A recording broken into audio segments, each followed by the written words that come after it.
Welcome to A Stranger, a Suitcase and a Story. I'm Anton van der This is a podcast about starting over. It is about what it takes to leave the familiar behind and the courage it takes to begin again in a land that isn't yet home. Together with my co-host Ben Liebenberg, we explore the untold stories of migration. Not just where people went, but why they left, what they held on to, and what they've had to let go. Each episode, we sit down with someone who's made that leap.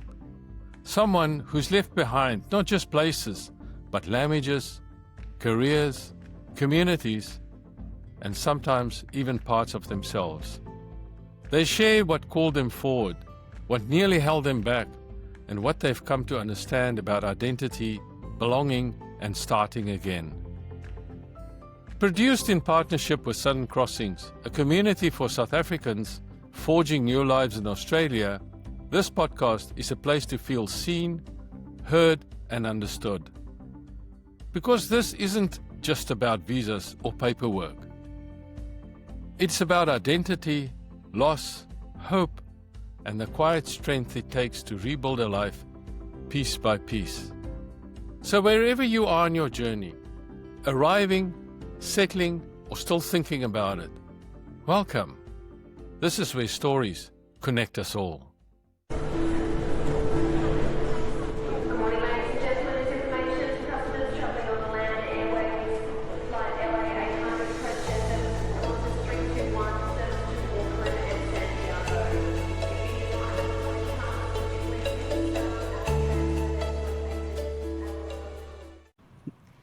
Welcome to A Stranger, a Suitcase and a Story. I'm Anton van der Walt, and with me is my co-host and fellow pioneer, Ben Liebenberg. And Ben, last time we spoke, you were in Ballarat actually, and I believe you are traveling again, right? Yep, just moved down to Melbourne for the weekend. Yeah, traveling that's back nice. up next week. Yeah, nice year. Melbourne's a nice city, great city. Yes. What do you like most about Melbourne? The way back home, I suppose. The way back No, home. that's just what city people say. No, it's an easy city, clean city, livable. That's a word, I suppose. Yeah. Spent my first 10 years, I think, in Australia. We spent in Melbourne, so fond memories. Well, that's great. Yeah, I love the city. We stayed there for 3 years as well. But anyway, this podcast is where we unpack the real stories of migration, identity, and belonging. Whether you've made the leap, are thinking about it, or simply curious, you're in the right place. Each story reveals what we hold on to, what we leave behind, and what we find along the way. Today we're joined by someone whose journey brings a new heart and perspective to it all. I think also a bit of humor today. So we've got Kaveer Soni with us. Now, Kaveer was born in a Hindu household in Durban and spent his first few years in a Jewish school. And he said that he had to learn Hebrew, which he forgot already, and he went to shul and did the Jewish studies. And then at some point in time, he got taken out of the Jewish school and then put into a Catholic school. And there he learned the Catholic religion, went to Mass and do all that sort of stuff, and then also participated in another religion, which is a religion for all of us, which is called rugby. And then after that, before he ended school, he went off to the US and suddenly ended up in a school with 4,000 kids. So, Kaveer, that's quite amazing. And you're only 17 by then, right? And so Kaveer is a lawyer. He came across to Sydney, founded his own lawyer's firm called Soni Legal. He's a commercial law firm, and Soni also have rights of appearance in both the South African High Court as well as the Australian High Court. So, Kaveer, thank you very much for joining. I really, really appreciate it, and I'm really looking forward to the discussion today. Welcome. Thanks, Anton. It's great to be here. Yeah, I think it's one of those chats. I always like to start off with the beginning, but I think we can have a chat, but normally want to talk about how you immigrated and how you got there and how you found the journey. But I think with you, we might do episode just on your childhood and where you're from, and because it's so interesting, it's this unbelievable story already. So tell us a little bit about give us a bit of background. What happened there, and how did that happen that you managed to do all that? And where were you born? You were born in Durban, Anton said, but to a big family, small family. How did that all happen? So I was born in Durban. My family is actually quite big. So in fact, if I go back to my ancestry, my great-grandfather moved from India to Durban about 3 or 4 generations back as an orphan without his parents. His uncle brought him over. Wow. And as an only child, he wanted a big family. I've lost count of how many cousins I've got. I've got so many relatives all around Durban, all around the world. But every time we go to Durban, whenever we have a function or a wedding, it's massive. It's quite a big family, and looking back at it, I had quite an interesting upbringing. Yeah. Where did you fit in? What number and? I'm the firstborn to my dad, and he was like the second last born of 6 kids. Okay. So yeah. So I remember, my wife Leanne also, she went pre-primary to a Jewish school, and she was always telling that, I don't know why they sent her there. I suppose she was quite an active person, so they had to send her somewhere, and the closest one was a Jewish pre-primary school. And she was saying that there were several things that she participated in, and then some things that she was not allowed to participate in because she wasn't Jewish, and that she still talks about it today. So I think it left a bit of a scar. I don't know, how was it for you? Because of course, Hindu, you obviously were practicing the religion at home as well, from a Hindu point of view, but then you go to a Jewish primary school. How did you deal with that? So I think I went to Jewish schools sometimes when apartheid was still a thing, and I think it was the Jewish schools that kind of said that we're going to take in the Indians, just in defiance of the government, essentially. And so there was quite a few of my friends that I have still till today of Indian background, all from the Jewish school as well. So yeah, so that's kind of how I got into it. But in terms of participating, I participated in everything. Like I was since primary school, before year 1, and I loved it. Like it was for me, it was normal. Like I was a kid, I didn't really understand what any barriers, essentially. So what I learned was like, oh, okay, this is normal. And so yeah, everything that they did in terms of Passover, in terms of every Friday they observed the Sabbath in the school, and then having challah and that as for lunch. That was a normal thing for us at school. So we weren't really made to feel out of place at all. We actually participated with everybody. So there wasn't that separation. So yeah. So how old were you when you left the school? So that school, in fact, I was hoping that I'd matriculate in that school. And I stayed. So that school was in Durban North, and then it went up to standard 1 or grade 3, and then we had to go to Glenwood or something to the bigger school, which is the same school's bigger campus there. And up until grade 4, it was still Carmel College, which was the Jewish school, and then Crawford took it over. And for me, it was somewhat relieving because I wasn't managing in Hebrew. It was a very difficult subject for me to learn. I used to write it back in grade 1, but I was struggling by the time I got to grade 4. But then my parents didn't really think Crawford was the right fit for what they wanted, and they said that I was actually in a lot of trouble when it was Crawford. I was in the principal's office every 2 weeks, regularly for something or the other. I don't know what it was, but like how it happens. But we were always doing something, whether it's swinging from branches and trees, or I used to be this little kid picking fights with the year 11s, just because I could, or because I wanted to. And yeah, I found myself in the principal's office and together with a few of my friends, and it was always the same group. And I said, just wait, I'll do the talking.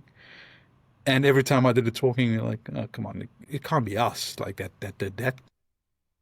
Yeah. You know, stuff like that. And we got away with it all the time. So I'm like, that's so that's how you developed your skills as a lawyer, was it? pretty much. I think so. I think that had a lot to do with it. Because what happened, there was a period where we were actually quite good. We were well behaved for like a month. A full Yeah. month. So the principal got worried and came to check if we were okay. Okay. So my parents didn't like it. They're like, no, you're getting out of that school and we're putting you into a school where there's more rules and discipline. And they put me into Morris Brothers, which Okay. also shaped my upbringing and was quite, and I think I just had a fantastic childhood looking back. Like at the time it was just like school, like, oh my gosh. But yeah, it just gave me more exposure, more exposure to different aspects of the world and how, and people. So Yeah, and I mean, you during that, you finished your school. You had to repeat 9 because obviously you went to the US and then the time difference in terms of how the year work. And then you went there across over to in year 9.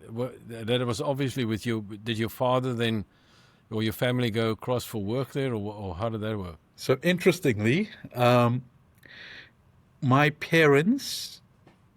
Well, I went the year before. This was 2001. So in 2000, we went on holiday to the US and to Disney World, and I think my parents were taking a walk down International Drive in Orlando in the middle of the night, like 2 a.m, some ungodly hour, and then they're like, you know what? I'm feeling so safe over here. I'm not feeling any, like looking over my shoulder or anything like this. This is great. Let's move. And that time my father had a petrol station, and I think he had about 3 or 4 robberies or something like that. And Oh yeah. yeah, and then he's like, you know what? That's it. Let's do it. So in the next year we moved over essentially, and he went to scout it out. And the advice he got was for my schooling is that I should come in year 9 and repeat year 9 instead of trying to push up to year 10.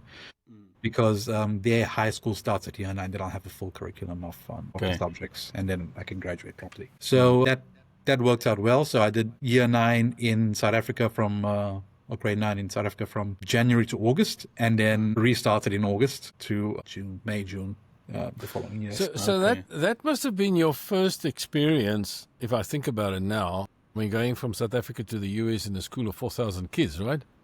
Yeah. That must have been your first experience of being a stranger in another country and trying to find your feet, right? Definitely. So that is when I have.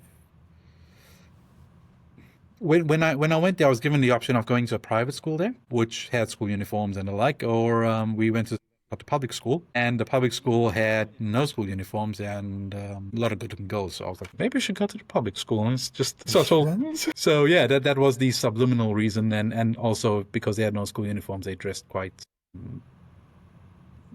pleasingly. Yes. There was a bit of a dress code, but yeah, it looked a lot more fun. So I said, let's Yes. go to that one. So how was that transition? How was that transition in terms of adapting? Was it very different? Was it very similar? Was it easy to adapt going over to the States or not? It was my first experience leaving Durban. In fact, I remember I actually had a dream where I got up in my house in Durban and I got up and brushed my teeth and I went to school, and then I actually woke up and I'm like, oh my gosh, I'm not at home. I'm somewhere else completely.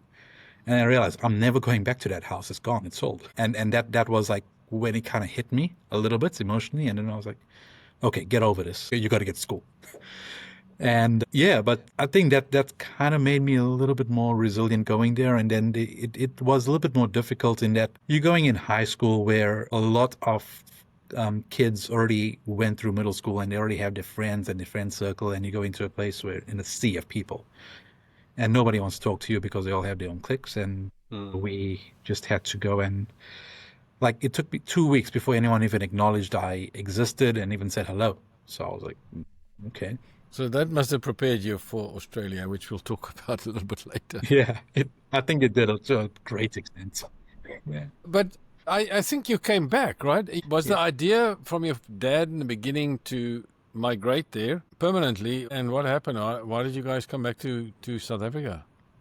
Yes, so we were there on a visa. My dad had a business there, and then they applied for the permanent residency, and then it was taking forever to process. And we were sending him documents, we were sending him bundles of documents, and they were sending it back because we paid more than we were supposed to. And I'm like, just take the change and process the documents. Come on.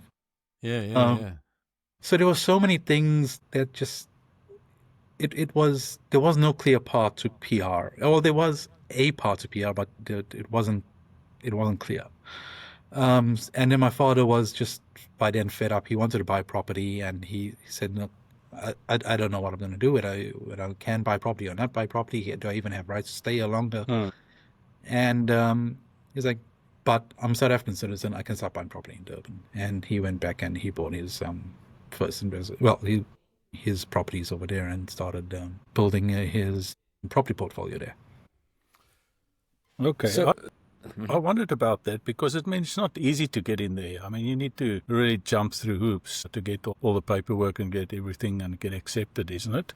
From my limited knowledge of getting in there. It is. It's not very clear. We had migration agents over there who advised us. We followed it. We got the visas, but we're still waiting on the green card, and and then we changed it from migration agents to migration lawyers. Yeah, still there was nothing fast tracking it, and so we were just effectively there illegally, but in limbo. So that's what influenced my decision to come to Australia instead. When we made the second decision, because Australia's migration was at the time very clear. You meet these requirements, you qualify for the PR visa. So we, of course, met the requirements. I got the PR visa, and we came in, and I was like, I understood more than my wife what an achievement that is to get that because of the American experience. Yeah, I can imagine. But what made you went out to the US, came back, and then what made you decide that you want to immigrate? And firstly, and secondly, what made you decide why Australia? I mean, you could have gone to England, right? Yeah. So we moved back to Durban when my father made his decisions, and I decided I'm not going to stay in the US and put a financial burden on him, especially with the exchange rate. I was still a kid. I was still in school. I finished school. I was still a uni student. So I said, look, we'll all move back. Yeah, and then I met my wife, and that's a story in its own that will probably take another podcast. But long story short, you can't say that and leave it on the table. I'm really sorry. You can give us the high Give level. us a short version, yes. Okay, one paragraph the short version version. is I met my wife on a family holiday in Sun City completely randomly. Right. And I was in Sun City with about 27 of my family members, and friends, and I got bored of every one of them, and I saw another friend or acquaintance of mine, and I said, come on, let's go to the bar. And then we saw this group of girls, and we crashed their party. So Okay. and in that group was I don't know it at the time, but a very good looking girl, and I couldn't get my eyes off her. And then we exchanged numbers, and I found out she lives in Joburg and I live in Durban. I'm like, nothing's going to come of this. And she calls me randomly out the blue, and I forgot who it was that called. But anyways, I started don't tell her, who are you? I started asking the fishing questions until it hit me. It's the girl from Sun City. I'm like, oh yes, that's right. And then we kept on chatting, and then eventually she convinced me to leave and go to Johannesburg, and I did that in a weekend, essentially. Okay. I just told my dad, I'm moving to Joburg. It's like, why? College. And he's like, okay. Like, yeah. And I did find a college for Dad to go to. So he's like, yeah, okay. But yeah, it's a great college. They're very well in their marketing outcomes and all that. Let me try them out. When you're moving, I can go this weekend.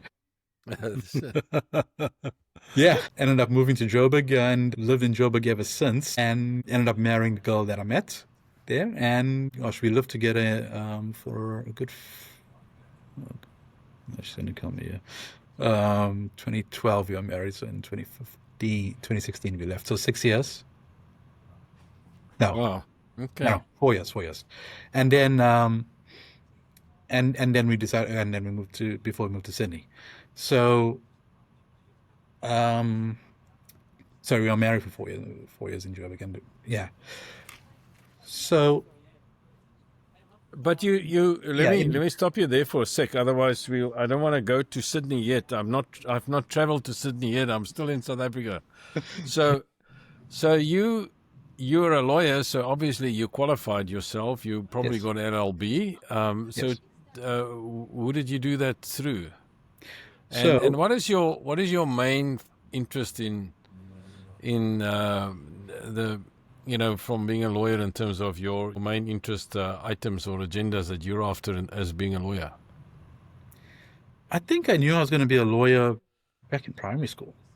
Um, I don't know why. I just had that We sense. already Yeah. established that, Your Honor. We knew that when you were negotiating your way out of all the drama. So we've established that. Yeah. Yes.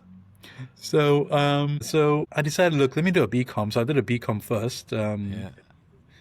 and that's when I just got back from Orlando, from Florida, and then moved back to Durban. And I'm like, okay, well, what's the university situation here? I really don't know. And then that time, like, I got into Natal.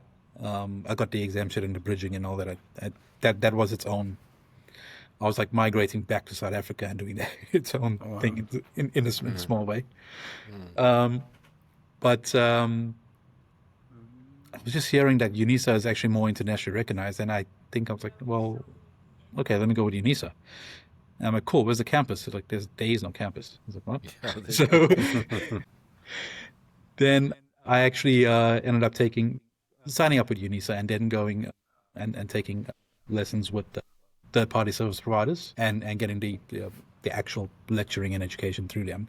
And that's Okay. how I managed to convince my father that no, there's another third-party service provider in Joburg, which there was, and they were actually very good. I think I got mostly distinctions um, through my degrees. So yeah, so they were actually quite good. Yeah. So okay, so let's take a step forward then. You then studied and started working there. You working in a lawyer's firm. Did you do your articles or what did you do? Yeah, so yeah, when I got my LLB, so I got the BCom then the LLB. Um, I was looking for work wherever I could, and it was very difficult to get articles. And eventually, I ended up taking articles under a liquidator and a lawyer in Rosebank. And yeah, so I served articles with a guy named Shirish Kalyan. I think he has quite a good reputation amongst the insolvency practitioners in Joburg. Yeah, and over there I actually got a lot of my grounding. So everything I do in the way I run my files is all started from there. And that's I mean, and from there, after I finished the articles, it was time to move along. And then I worked for another law firm that had kind of a general practice, so a little bit more than the specialized insolvency and litigation practice from that I came from.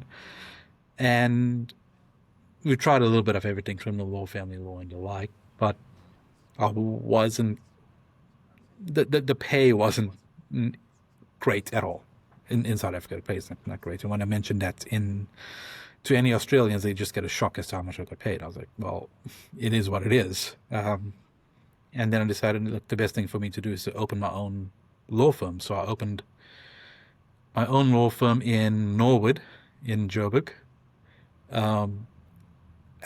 just shortly after I got admitted. And then I had pretty much all this overheads. I had rent and everything else to pay, and nothing and no clients. So I was like, oh gosh. Yeah, Well, that's the thing. What happens when you set up a business, right? exactly. So then I'm like, well, you know what? Let's just go at it. And then we negotiated like a rent that just steps up every 2 months or something like that until who I was renting from got what he wanted. So kind of helped me out in getting that. And what did you specialize in, Kaveer? That time I did everything. I just took whatever job. I was doing bail applications at 10 o'clock at night. I was doing family law. I was doing contracts. I was doing anything that came through the door. And it took me about a year or two before I figured, you know what, I'm not really enjoying criminal law. It's too messy, especially in South Africa. Wasn't really enjoying family law. I was spending more time being a psychologist than I was being a lawyer. But business law was like where and contracts was where I feel like this is actually my area. This is where I feel most comfortable in. This is what I understand. I come from a line of business owners. And I was working in my parents' and my family's various businesses that throughout my entire life. So yeah, that's how I said, let me just focus on the business end of law. Once I did that, I saw like my entire practice just got a lot better, a lot easier to manage because it's what I like to do. It a lot more, and I just got the reputation, like a good reputation as to how this is the person who comes with their contracts or whatever it was at the time. And then I got onto the panel of liquidators. And Of course, because that's where you started, right? yeah, because I worked under a liquidator. I was like, well, I kind of understand insolvency, so let me just work on that aspect because and I became a member of SARIPA, which is the South African insolvency professional body, and consequently with INSOL, which is the international insolvency professional body, and then also, I was a lawyer, and then everything was going great. And I had my first child. I actually opened the law firm after, in the same year my son was born. Okay. In South Africa. That's a big step, eh? Yeah. So I had a baby, no secured income, Oh, yeah. and just wing it. Yeah. So How long did you work then in your own practice before you then came across to Sydney? So came that across to practice, Australia.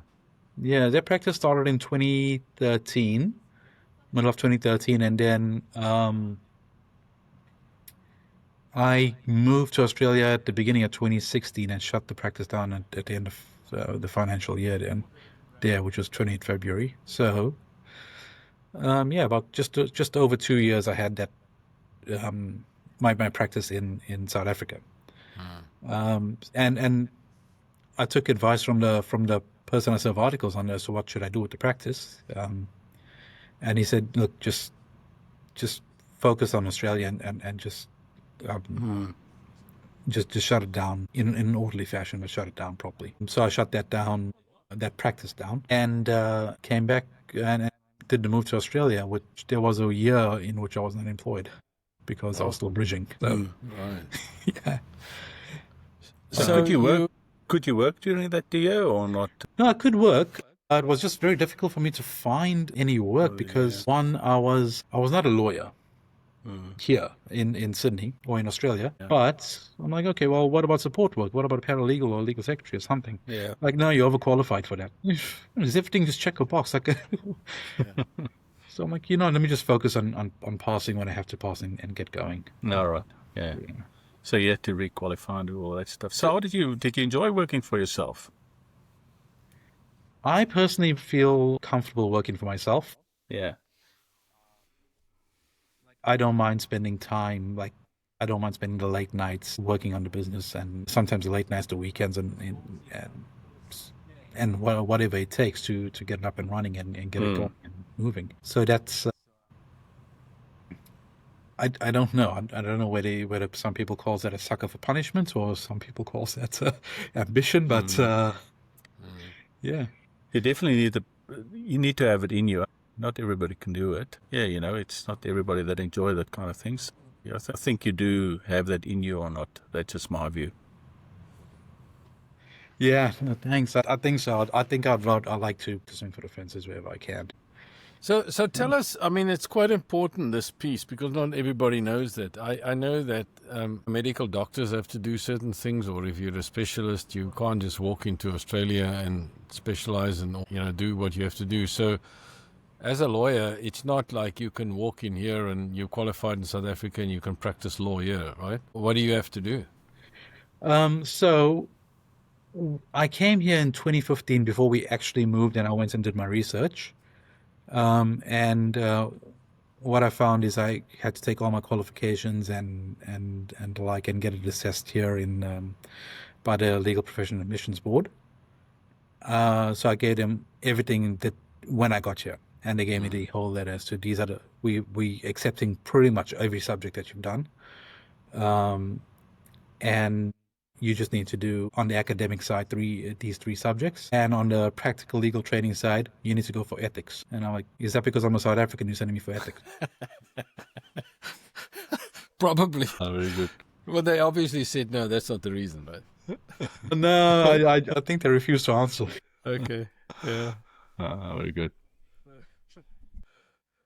But yeah, so I was prepared for that. And then my wife was also, she's an occupational therapist, and we actually came in on her strength, and she never lets me hear the end of that one. It's like, oh yeah, how did we get to Australia? And who's academic? You know, I could have came in on my own. I just had to get a student visa first. You know, you're not on your own, Kaveer. I mean, I think Ben is the same story. Yeah, definitely. I'm on the same boat. My wife had more points than me, so ultimately we qualified on her points. In any case, Yep. Yeah, that's all right. Yeah, it felt awkward saying my visa is a dependent. So I'm like, I'm a dependent. That felt awkward saying that. So why did you come to Australia and not anywhere else? I mean, you clearly probably wanted to leave South Africa. Am I correct? Actually, it was a wild idea thrown at me, and I remember this very distinctly that my son was still 2 years old, and we were living in Joburg, and I fly him to Durban from time to time if one of my cousins is going down. So one of my cousins was flying down, and I handed him over, and I'm like, go on and go to your grandparents. And I call my dad, and I'm like, all right, Raul's on his way, and he'll be there in the next hour or two. And so my dad, okay, right, that's great. Why don't you look at moving to Australia? I'm like, what? I just got onto the panel of liquidators. I just built up this practice. You mean out of the blue? He says this. Kind of out of the blue. So I think somebody from here moved over and said that, hey, maybe your son should look at moving there. And then he just relayed that message, and I was like, and because I did the move to the US before, it wasn't as daunting for me. I was like, actually, let me think about this. And I actually took a whole morning off from work, and I just sat down and I just kept on writing in a journal, like, what am I doing? What do I want to do? And I think I wrote a good few, I think I filled up a notepad on every aspect of life, essentially. And then, I had a great in South Africa, where I had had the BMWs, had two of them, had the house in Saxonwold, had all of the, got onto the panel, liquidated. It was comfortable. But I was like, well, you know what? Everything in South Africa is, most of the things you do with a contact, essentially.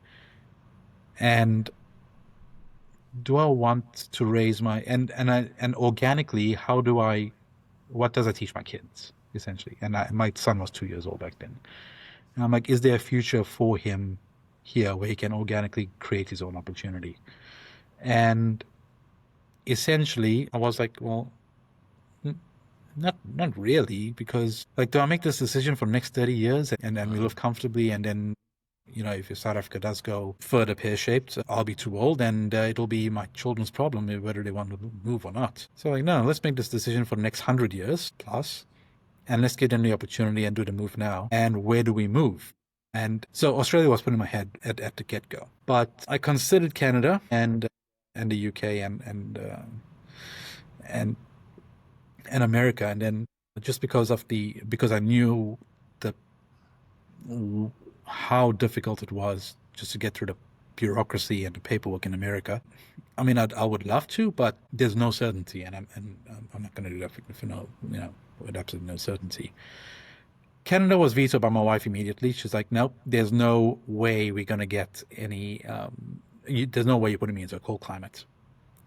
Okay. So the same thing went for the UK, and yeah. But it's amazing. Anton and I speak to a lot of people, and how common that theme is. It's I think a lot of people think of Canada, and that's the only reason why they don't go there is just because of the weather. Otherwise, they'll be there. Yeah, in fact, I got quite a bit of family in Canada, and my wife's cousin actually moved there since, and she was in touch with him, and he was like, "It is cold. It is. I got to shovel snow. I got to do all these things," and it didn't paint the rosy picture. So I was like, so I'm like, "Well, you graduated moved to Australia?" He's like, "Yeah." Okay. So tell us a little bit about your first. So the first year or so, you were qualifying yourself, finishing subjects, and whatever else. But how was your integration into Australia? How did you find that? What was hard for you? The hardest part was actually my convincing my wife. I mean, she kind of walked into a job because of her occupation, being an occupational therapist. I think within 6 weeks she managed to find a job, and that too we did the South African thing and we called whoever we knew and just found the contact to get her something, to get her started, and eventually we managed to secure her a job. And then I was like, great, like one of us is working, then getting our child into school or daycare about back then, and then they said, okay, well, this is the price. I'm like, You have to find employment just to get your child into is childcare, this right? yeah, is this per month or what is it? No, it's a day price. And so essentially I figured that we're working to keep the child occupied. Um, yeah, but we came in on the PR on the 189 because of the wife, and she never let me forget that. So we managed to get all the government support to assist with the daycare fees, and Okay. we got him in. But I don't think we actually integrated until probably the second year or so, because the first year we were just literally finding our feet. Where do we go? What do we do? Like, I didn't even know exactly where I was on the map in relation to anything else. Mm. So we were living, like, I'm not too sure how well you know Sydney, but we were living first in McMahon's Point. Mm. Um, Yeah. that too, I'll get to that story as to how we got there. But I tried to, for some odd reason, Google Coles to find the equivalent of a ShopRite, and it the Coles North Sydney didn't come up, and I was like, okay, well, so we ended up going to Darling Harbour, and we ended up going to the Coles out in like by Piermont. We took the ferry across. Yeah, I know exactly which one. It's like as you stop there with the ferry, you're into that building. Yeah, at the Yeah. bottom. So we had a 3-year-old child by then. He was 3. So we had the pram. We took the ferry across. We bought everything we needed. We loaded the pram. We carried the baby. We came back to, we saw Darling Harbour and made a thing of it. But then we ended up at the end of the day going there, then getting back on the ferry and pushing the pram with the goods back up to where we were staying, we were living in.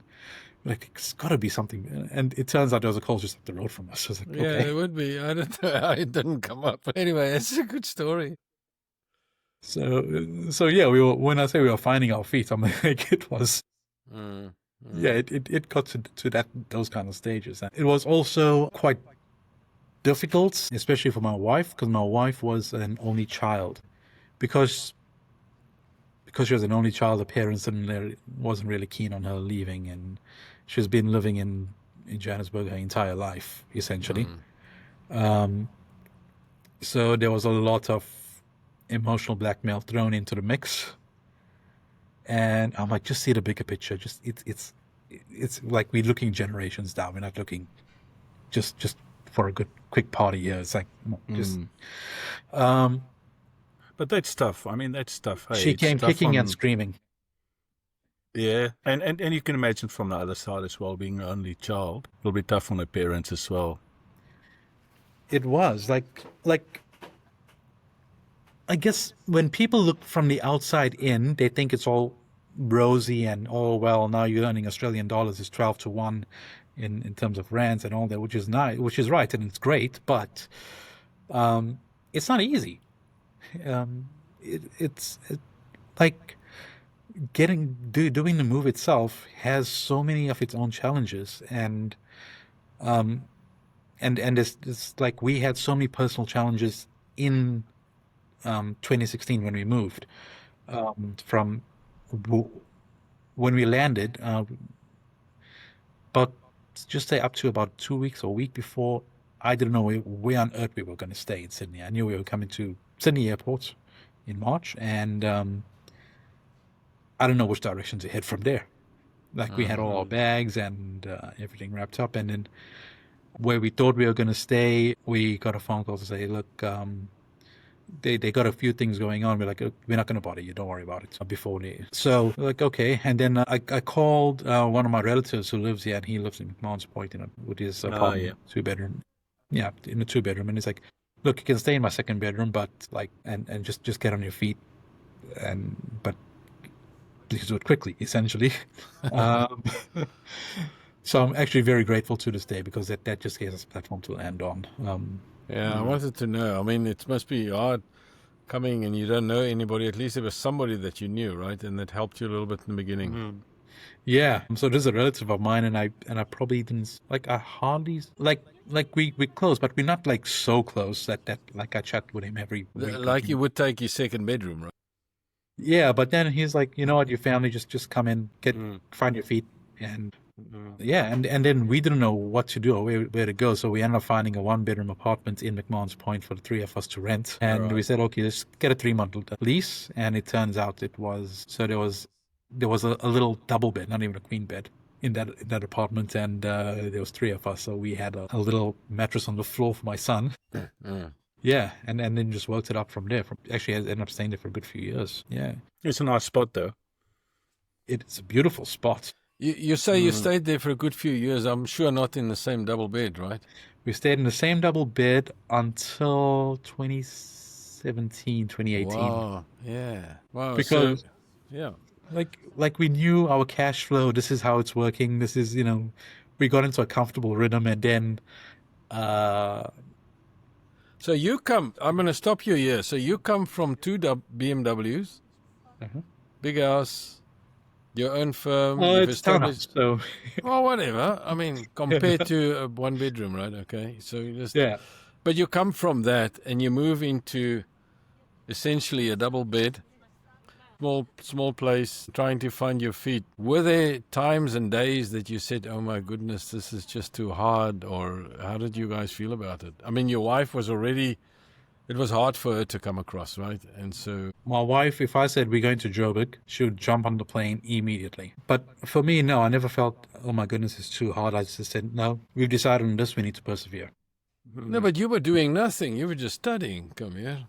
I was looking for work as well, but yeah, well, Sorry, well, I'm just to be joking. fair, I'm just pass joking. With, I did pass my subjects with distinction, so Yeah. Okay, Good ones. that's good. So you did do work.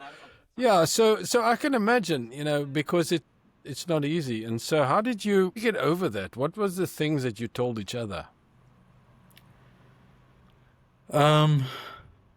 So with my wife, it's like, please, can we go back? And please, I want to go back.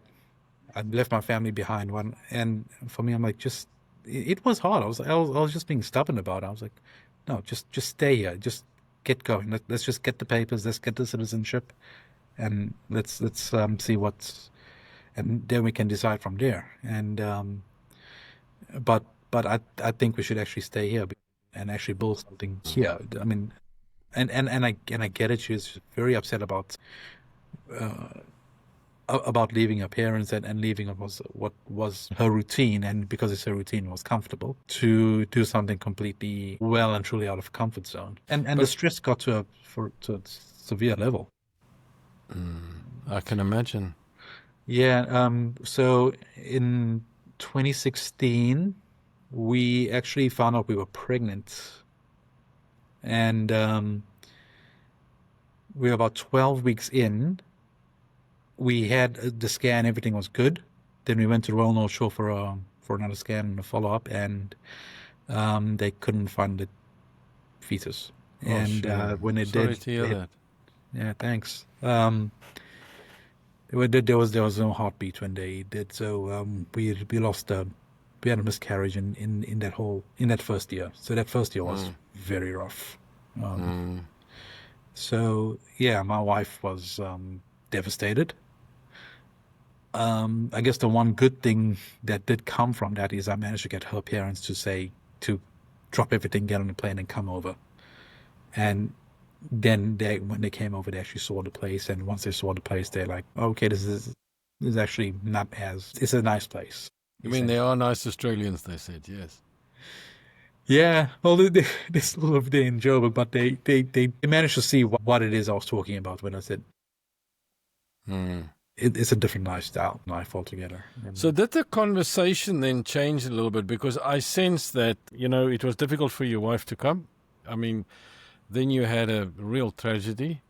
Also, at the same time, I'm sure her parents were kind of saying to her, probably in a nice way, there's always a place for you here if you want to come back. We miss you, all of that sort of thing. So did they were a that? lot more expressive than that, yeah. Yeah, I'm trying to be nice. I can understand, and it's understandable. I've only got one son, and so my story is I moved to him here in Australia because I wasn't prepared to be for not having or not seeing him. But so then during this time, and so that when they came across, did that discussion change a little bit? Did it make it more comfortable? It evolved. It didn't change like a light switch, but it evolved to acceptance, essentially.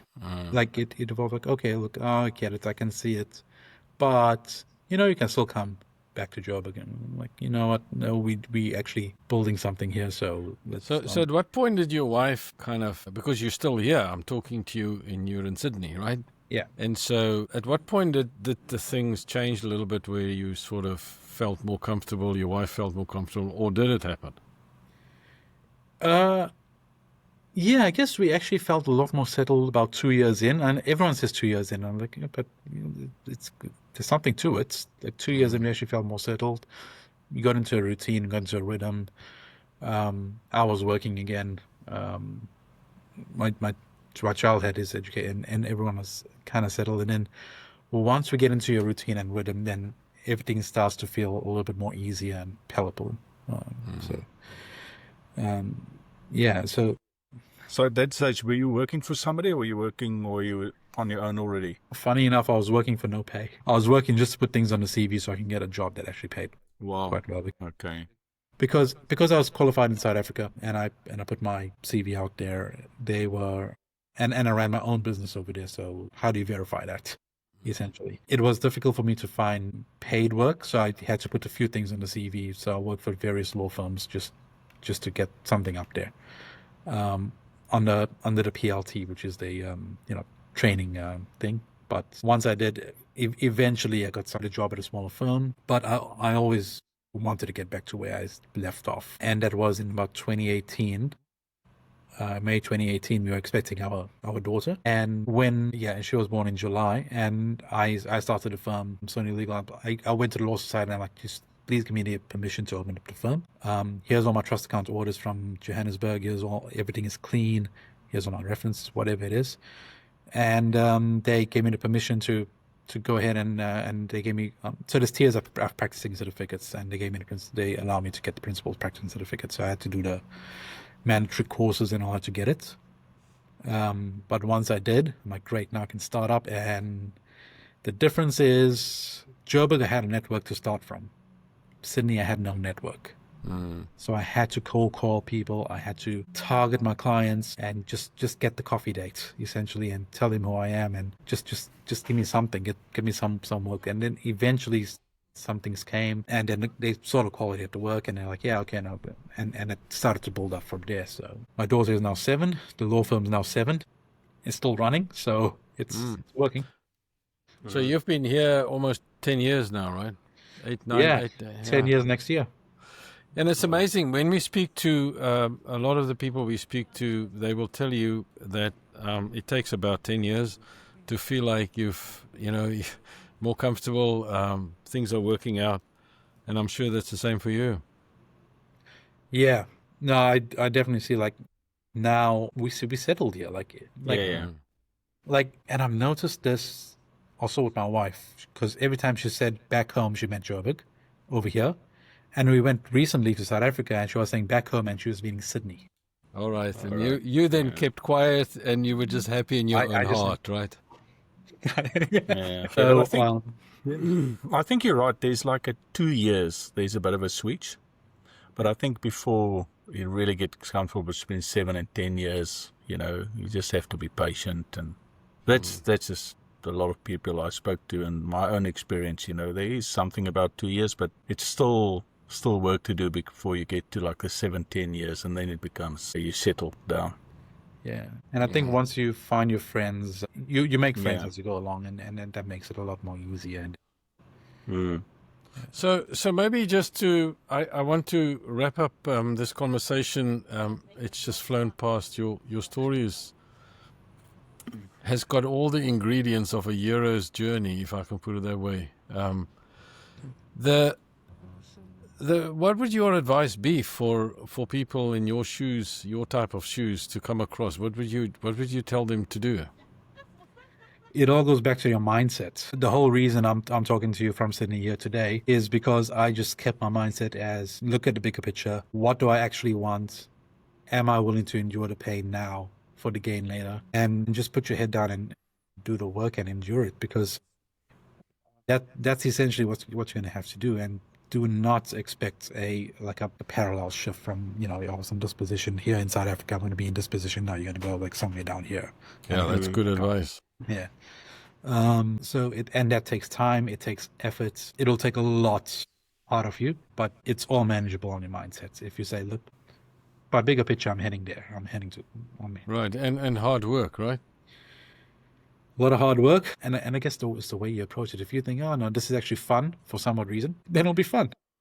But I love what you said earlier, and I say hard work because you come across as a person who's very determined, know what you want, and work hard. And I say why I know you work hard because you said, well, if I worked over the weekend and so on. But the one thing that you said earlier when your dad called you and you said to you, well, why don't you go to Sydney? You said, I took a whole half day off to go and think about it. And I thought, okay, for somebody to say that, they work really hard, that they actually have to say they take a half day off to go and think about their future. So, and it's been fantastic talking to you. It's been a privilege to hear this. I didn't, some of the things that you told us are very, very funny, but some of the things must have been incredibly challenging for you and your wife, and you stuck it out, and I take my hat off. So it's been a great conversation. Oh, thanks. Thank you, Ed. Yeah, no, great to meet you. Great chat. I think just on a parting note, give us what's the thing that you most enjoy now? What's the thing that you really enjoy in your life living here in Australia? I think going to my son's rugby games. All right. So, we still have rugby. They call it rugby union, and there's a few other rugbies I don't really know about. There's I know. To me, it's all there's only one type of rugby, and my son is playing the proper rugby, and he loves it. And just going to his game, and your kids will, for me, my kids are my priority. So absolutely backing them. All right. So how old is your son now? He is 12. Oh, okay. So he's a proper rugby player now. Yeah, he only started rugby this is his second year playing rugby. He was playing soccer since he was 2, and his friends and come and play with the Wales. Who's his favorite rugby player? Oh, I don't know He who's looks up to. But I'll tell you this: we went to New Zealand, Yeah. and we did the All Blacks thing that they had in Auckland, that showcase. And we come out, and I was like, okay, well, that's nice. And my son asked me, hey, can you get me an All Blacks t-shirt? I'm like, you are South African born, you live in Australia, and you're asking for All Blacks t-shirts. What's wrong with you? Yeah. So he's got an Aussie t-shirt one, and I bought him a South African one this last year. Okay. So There you go. it depends who plays, right? Well, if the Springboks are playing, you're wearing the green and gold. It doesn't matter. But if it's the Wallabies with anyone else, then we were the gold one. No, perfect. Yeah, well, on that note, so it's just wonderful. A great story. Really enjoyed it. Kaveer, it's been a privilege talking to you. Thank you very much. You too, Ben and Anton. Thank you so much.